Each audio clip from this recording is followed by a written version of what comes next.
काली किताब का रहस्य। रवि एक छोटे से गांव में रहता था, जहां हर चीज शांत और सामान्य थी। लेकिन गांव के किनारे पर एक पुरानी टूटी फूटी हवेली थी, जिसे लोग भूतिया हवेली कहते थे। उस हवेली के बारे में कई कहानियां थीं, पर सबसे अजीब कहानी थी एक काली किताब की। कहा जाता था कि जो भी उस किताब को छूता है वह गायब हो जाता है। रवि को इन कहानियों पर यकीन नहीं था। वह एक जिज्ञासु लड़का था और हमेशा रहस्यों को सुलझाने में रुचि रखता था।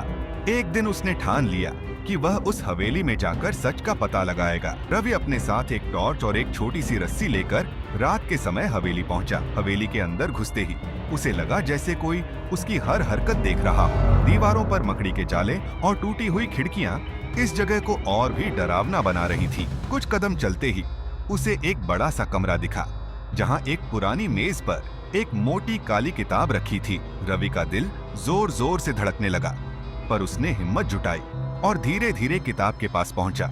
जैसे ही रवि ने किताब को छुआ, पूरा कमरा हिलने लगा। चारों ओर अजीब सी आवाजें आने लगी।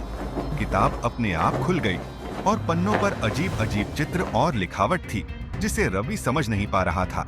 अचानक एक पन्ने पर उसका नाम लिखा हुआ दिखा। रवि, उसने चौंकते हुए कहा। किताब के पन्ने तेजी से पलटने लगे और एक तेज रोशनी से पूरा कमरा भर गया। रोशनी के खत्म होते ही रवि ने देखा कि उसके सामने एक बूढ़ा आदमी खड़ा था, जिसकी आंखें बिल्कुल लाल थीं। वह आदमी बोला, तुमने किताब को छूकर अपनी किस्मत बदल दी है।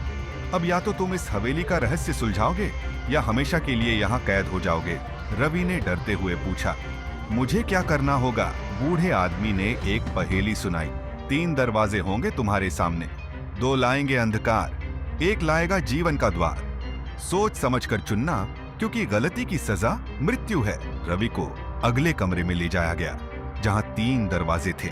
एक दरवाजे पर आग की लपटें दिख रही थीं, दूसरे से ठंडी बर्फ गिर रही थी और तीसरे से एक अजीब सी गुनगुनाहट की आवाज आ रही थी। रवि ने सोचा, आग और बर्फ खतरनाक हो सकते हैं, गुनगुनाहट वाला दरवाजा शायद सही हो।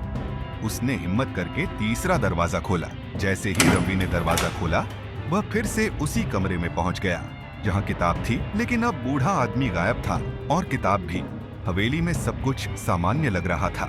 रवि को समझ में नहीं आया कि यह सब क्या था, पर उसने तय किया कि वह अब कभी भी अनजान रहस्यों के पीछे नहीं जाएगा। लेकिन जैसे ही वह हवेली से बाहर निकला, उसकी जेब में वही काली किताब थी। क्या रवि उस किताब से छुटकारा पा सकेगा या यह उसके जीवन का हिस्सा बन जाएगी? यह रहस्य अभी भी बना हुआ है।